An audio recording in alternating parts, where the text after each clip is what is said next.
শিক্ষা গ্রহণ করে আমাদের শিক্ষা প্রতিষ্ঠানগুলো থেকে ইসলামকে, দ্বীন ইসলামকে, ধর্মীয় শিক্ষাকে বিদায় করে দেওয়া হয়েছিল। মাহফিলগুলোতে যখন দ্বীনি শিক্ষা দেওয়া হয়, এই মাহফিলগুলো যদি ইসলামের ব্যাপারে ওয়াকিফাল হয়, তাহলে ব্রাহ্মণ্যবাদী, ধর্মনিরপেক্ষতাবাদী যারা আমাদের মাথার উপর উঠে বসছিল, তাদের হয়তো তখতে তাউস, তাদের মসনদ নড়বড় হয়ে যাবে। সেই চিন্তা ভাবনা করে মাহফিলের অনুমতিগুলো তারা দিতে চাইতো না।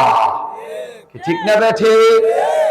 কোনখানে যদি মাহফিলের অনুমতি পেয়েছে, সেই বক্তা মুফাসসির কোরআন যদি কোরআন হাদিসের কথাগুলো সাবলীল ভাষায় বলা শুরু করেছে, আসমানের উপরে আর জমিনের নিচে নয়, জমিনের উপরের কথা কোরআন দিয়ে বলা শুরু করছে, সেই মুফাসসিরের সামনে থেকে মাইক কেড়ে নেওয়া হয়েছে। সেই মুফাসসিরকে হ্যান্ডকাপ লাগিয়ে স্টেজ থেকে উঠে নিয়ে থানাতে, এরপর আদালতে চালান দিয়ে জেলখানায় ঢুকেছে। কোরআনের পাখি, বিশিষ্ট মুফাসসির কোরআন, যিনি 55 বছর বাংলাদেশ এবং দেশের বাহিরে কোরআনের দাওয়াত দিয়েছেন মানব জাতির কাছে। হিন্দু, বৌদ্ধ, খ্রিস্টান আর মুসলমানরা তো আছেই, সবাই মিলে ঐক্যবদ্ধ ভাবে শান্তির জন্য মানুষ যাতে সুবিধা পায়, সুবিধা বঞ্চিত না হয়, সেই জন্য দুইবার তাকে ভোট দিয়ে নির্বাচিত করে জাতীয় সংসদেও পাঠিয়েছিলেন।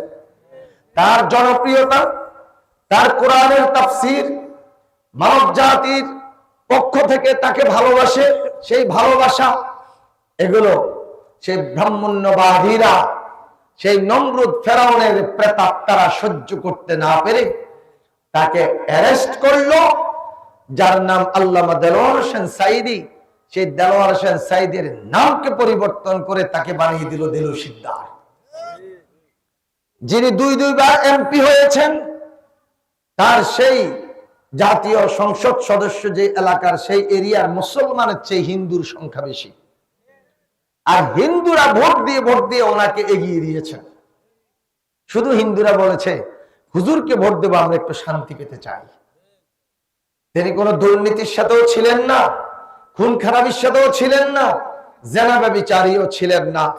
সারা বিশ্বের মুসলিম উম্মার হৃদয়ের স্পন্দন করে যার টুকরা আল্লামা দেলোয়ার হোসেন সাঈদীকে বানানো দেলু শিকদার, আল্লামা দেলোয়ার হোসেন সাঈদীকে বানানো হলো জেনা ব্যভিচারী, ধর্ষণকারী, তাকে বানানো হলো খুনি। এরপর তার বিরুদ্ধে রায় দিল শামসুদ্দিন চৌধুরী মানিক, আমরা যাকে কালো মানিক বলে থাকি। আর সে প্রাউড ফিল করতো, গর্ব অহংকারের সাথে বলতো, আমি সাঈদীকে ফাঁসির রায় দিয়েছি। আর এক কুলাঙ্গার সিলেটের কানাইঘাট দিয়ে যখন পালিয়ে যেতে লাগছে, দুর্বল হয়ে পড়ছে, আর হাঁটতে পারে না, শেষ পর্যন্ত কি পাতার উপরে যেন শুয়েছিল। ও বাবারে, নীলফামারীর মানুষও জানে কোন পাতা, কোন পাতা, কলা পাতার উপর শুয়েছিল। বাংলাদেশের বিজিবি টের পেয়ে তাকে সেখান থেকে ধরলো, পুলিশের হাতে উঠাইয়ে দিল। হাইকোর্টের বিচারপতি শামসুদ্দিন চৌধুরী মানিক, কালা মানিক, এ কালা শয়তান, এটাকে ধরলো, গ্রেফতার করলো। এরপর ধুমধারাক্কা মানুষের হাতে তো মাইকদের কিছু পড়ছে না। এরপর কে যেন একটা লাথি মারছিল তার তলপেটের নিচে, আর কি তলপেটের নিচে যে মেশিন পত্র আছে তা তো জানেন, সেই মেশিন পত্রের সাথে তো ডিমাও দুইটা থাকে, এর মধ্যে একটার মধ্যে লাথি পড়ছে, ওইটা মোটামুটি ভালো অবস্থায় পৌঁছে গেছে।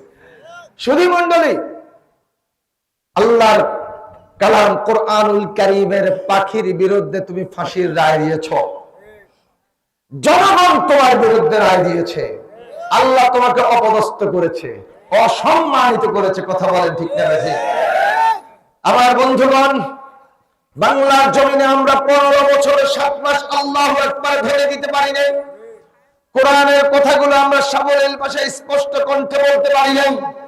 এসেছে আমাদের উপর বাধা, বাধার বাধা। আল্লাহ পাক রব্বুল আলামিন সেই নমরুদ ফেরাউনের প্রেতাত্মাদেরকে বাংলাদেশ থেকে আউট করে দিয়েছে। সেই জন্য কি আপনারা খুশি হতে পেরেছেন? তো তারা বলেছিল আমরা পালাই না, আমরা পালাবো না, আমাদের নেত্রী পালাবে না, এই দেশ আমাদের, এই দেশের মালিকানা আমাদের, আল্লাহকে রাখ, তোদেরকে দেখাবো। আচ্ছা, আপনারা কি তাদের কাউকে বলছেন পালিয়ে যাও? আমরা কেউ বলেছি পালিয়ে যাও? আমরা তো বলি নাই, কিন্তু তারা নিজেরা নিজেদের থেকে পালিয়ে গেছে। কেন পালালো? আপনাদের এই দিকে কোন এক সময় কাঁচা ঘরে নিচে দিয়ে শীত কেটে চোর ভিতরে ঢুকে কি চুরি করছে? করছে না? এখনো ফাঁকে বুকে করে। চোর শীত কেটে ঘরে ঢুকবে, ঠিক এমন অবস্থায় মালিক টের পেয়ে গেছে যদি কে রে একটু আওয়াজ করে, কি অবস্থা হবে? চোর কি ভিতরে ঢুকবে না পালাবে? পালাবে। গ্রামের মধ্যে ডাকাত এসেছে ডাকাতি করার জন্য। সম্মানিত গ্রামবাসী, এলাকাবাসী মাইকিং করে দিয়েছে মসজিদের মাইক দিয়ে, আমাদের গ্রামের মধ্যে ডাকাত ঢুকেছে, আপনারা সবাই অ্যালার্ট। এবার আপনারা বলেন, যখন মাইকিং করে দেবে জনগণ অ্যালার্ট, তখন এই ডাকাতের গোষ্ঠীর ডাকাতেরা কি ওই গ্রামে থাকবে না? আউট, পালিয়ে যাবে। কি করবে? কি করবে ভাই? পালানোর মধ্যে একটা মজা আছে, একটু বলেন। তাহলে গৃহস্থ যখন আওয়াজ করবে, চোর কি ভিতরে ঢুকবে না পালাবে? গ্রামবাসী যখন শুনতে পারবে মাইকের আওয়াজ, ডাকাত এসেছে, ডাকাতের কানে যখন এই আওয়াজটা যাবে, তখন ডাকাত কি থাকবে না পালাবে? আরো একটু সামনে আগাই, আপনাদের এই দিকে কি সুপারি গাছ আছে নাকি? সুপারি বাগান আছে না?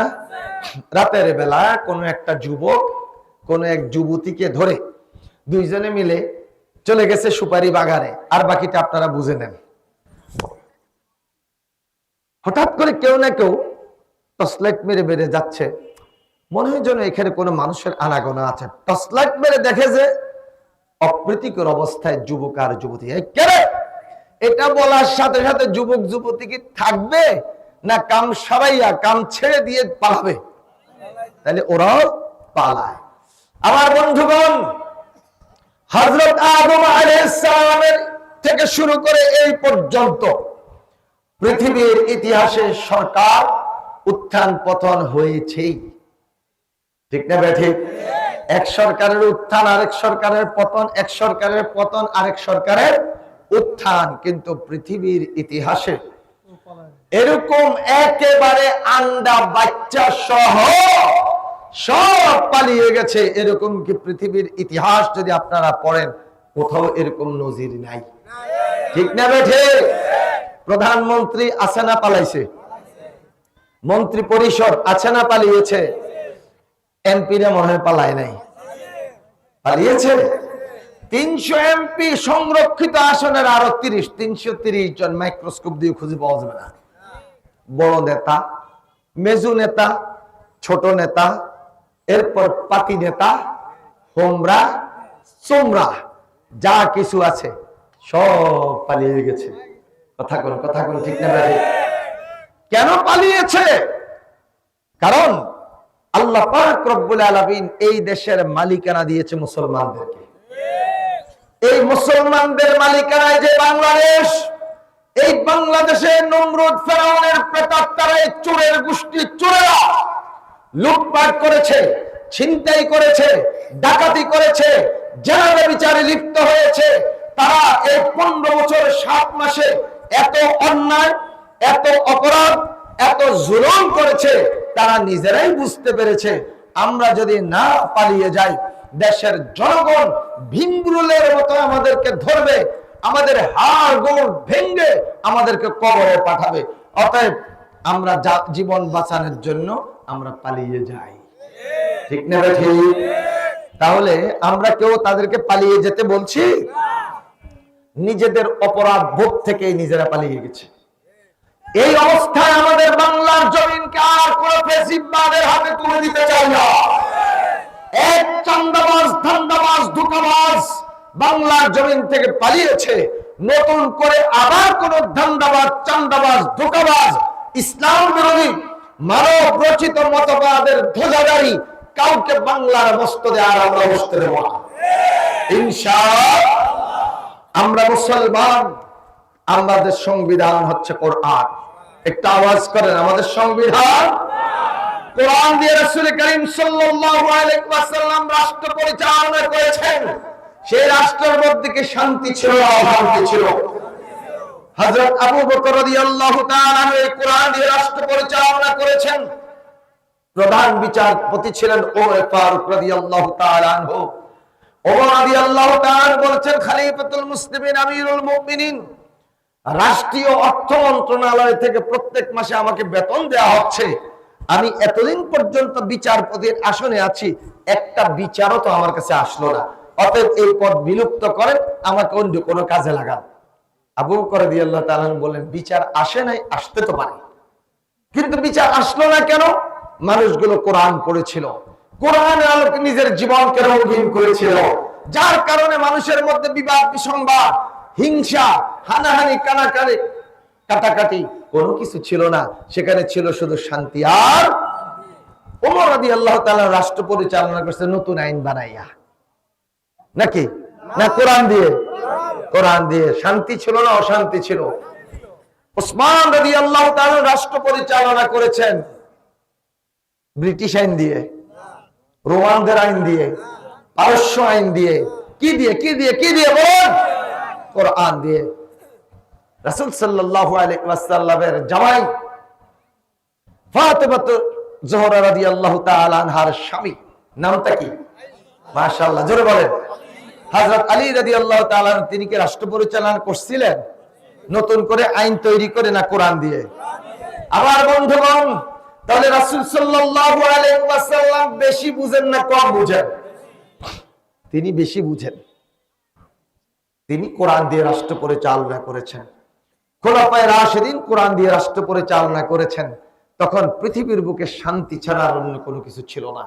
অতএব আমরা যদি শান্তি পেতে চাই, মুক্তি পেতে চাই, আমরা যদি আখিরাতে নাজাত পেতে চাই, তাহলে আল্লাহ পাক রব্বুল আলামিন আমাদের মানব জাতির হেদায়েতের জন্য, আমাদের রাষ্ট্র পরিচালনার জন্য সংবিধান হিসেবে যে কোরআনকে নাযিল করেছেন, আমরা সেই কোরআন দিয়ে বাংলাদেশকে পরিচালনা করতে চাই।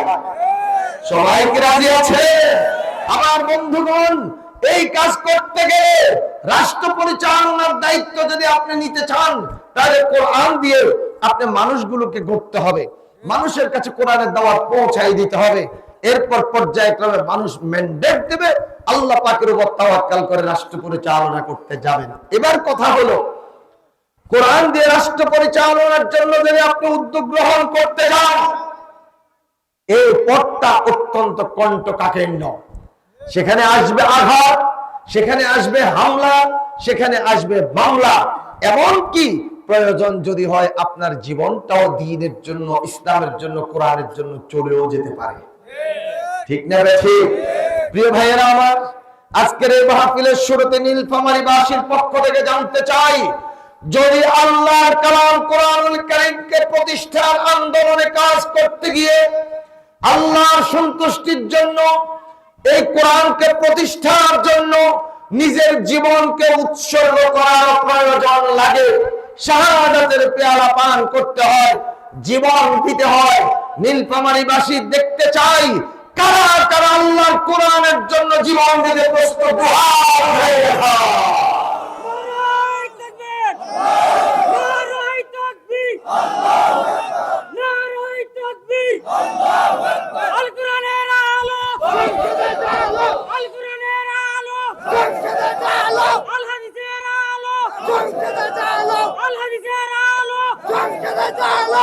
মাশাআল্লাহ,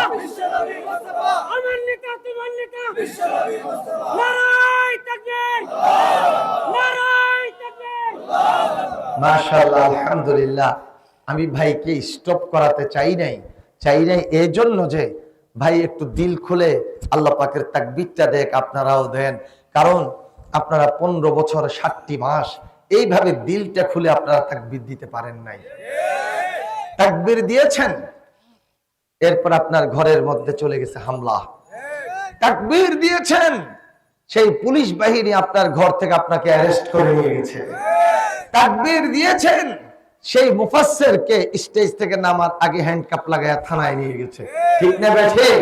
এই জন্য আপনারা স্লোগান দিয়েছেন, তাকবীর দিয়েছেন, আমি স্টপ করাই নাই, কারণ আপনাদের অন্তরের খোরাকটা আপনারা পেয়েছেন। আল্লাহ কবুল করুন। তাহলে এই রাষ্ট্রে যদি আমরা শান্তি পেতে চাই, কোরআনের বিকল্প কি আর কোনো ওয়ে আছে, কোনো পথ আছে? নাই। তো আমরা যেহেতু ফ্যাসিস্ট মুক্ত হয়েছি, বাংলার জমিনে এখন আমরা মুক্তভাবে কোরআনের কথা বলতে পেরেছি, পারছি, আমরা রব্বুল আলামিনের আরেকটা বার প্রশংসা করছি। সবাই বলি আলহামদুলিল্লাহ। আপনারা কি আমাকে কয়েক মিনিট সময় দিতে পারবেন? কতক্ষণ সময় দিবেন আপনারা? জি, যত সময় বলতে চাই। সারা রাত অনুমতি নিয়ে আসছেন নাকি? পরে যদি আপনার স্ত্রী ঘরে ঢুকতে না দেয়, নাকি আপনার স্ত্রীরাও আসছে, ওনারাও মহিলা প্যান্ডেলও আছে? মাশাআল্লাহ মাশাআল্লাহ, আমার মা বোনেরা আপনারা এসেছেন, আপনাদেরকে স্বাগত জানাই। আপনারা বসে। শুনলাম আমার সুলতান মাহমুদ ভাই বলতেছেন পুরুষের চেয়ে মহিলাদের অবস্থান নাকি আরো বেশি। আল্লাহ কবুল করুন। মহিলারা যদি আল্লাহ রহমত করে দ্বীনের পথে চলে আসে, তাহলে আল্লাহর দ্বীন এমনি বিজয় হয়ে যাবে। আল্লাহ কবুল করুন। তো আসুন তাহলে, আর কথা নয়, আপনারা বলছেন যতক্ষণ চালাতে চাই ইনশাআল্লাহ, কিন্তু আমরা খুব বেশি রাত করব না। আমরা এমন একটা পর্যায়ে গিয়ে শেষ করব যাতে করে আগামীকাল প্রভাতে আপনাদের ফজরের নামাজটা কাজা না হয়। ঠিক? আসুন, আজকে আমাদের এই মাহফিল একটা ট্রেনিং কোর্স, এটা একটা ট্রেনিং ক্যাম্প, এটা একটা টিএস সভ্যদারি। আল্লাহ কবুল করো। লাগাদওয়াতুন ফি সাবিলিল্লাহি আও রাওহাতুন খায়রুম মিনাদ দুনিয়া ওয়া মা ফিহা। রাসূল সাল্লাল্লাহু আলাইহি ওয়াসাল্লাম বলেছেন, কেউ যদি আল্লাহর দ্বীনের জন্য একটা সকাল অথবা একটা সন্ধ্যা ব্যয় করে, তাহলে তার সেই সকাল অথবা তার সন্ধ্যাটা দুনিয়ার মাঝে যা কিছু আছে তার চেয়ে উত্তম। সুবহানাল্লাহ বলেন। তাহলে আমরা সেই উত্তম জিনিসটা পেয়েছি কি পাই নাই? আলহামদুলিল্লাহ। আসুন তাহলে, কোরআনের কথা যতক্ষণ চলবে আমরা আল্লাহর কালাম কোরআনের কথা রেখে উঠে যাব না। এখনো যারা বাহিরে আছেন, আপনারা মেহেরবানি করে চলে আসেন। আমাকে তো এই এলাকায় চিনে না, এই এলাকায় আমি প্রথম এসেছি, হয়তো যদি চিনতো তাহলে লোক আরো বেশি হতো। তো তারপরও আপনারা যতটুকু এসেছেন অনেক। আল্লাহ আপনাদের সকলের আগমনকে কবুল করুন। আসুন আমরা কোরআনুল কারীমের দিকে চলে যাই। এই যে হাতে কিতাবখানা নিয়ে বসে আছি, এই কিতাবের সাথে আপনাদের সকলের পরিচয় আছে? বলেন তো, এই কিতাবটা কে নাজিল করছেন? কোনো সন্দেহ? সবাই জানেন? তাহলে এই কিতাব নাজিল করছেন কে? এই কিতাব নাজিল করেছেন আল্লাহ পাক রব্বুল আলামিন। এটা আপনারা তো বলেছেন। আমরা তাহলে কোরআনের কাছে একটু প্রশ্ন রাখি। কোরআন, জনগণ তো বলছে তোমাকে আল্লাহ নাজিল করেছেন, এখন তুমি তোমার পরিচয়টা দাও, তোমাকে নাজিল করেছেন কে? কোরআন কি জবাব দিতে পারবে? পারবে না? কে বলছে পারবে না? উনি বুঝেন নাই। কোরআন কিন্তু গরম কিতাব, যত প্রশ্নগুলো সব জবাব দিয়ে দিবে। সুবহানাল্লাহ বলেন।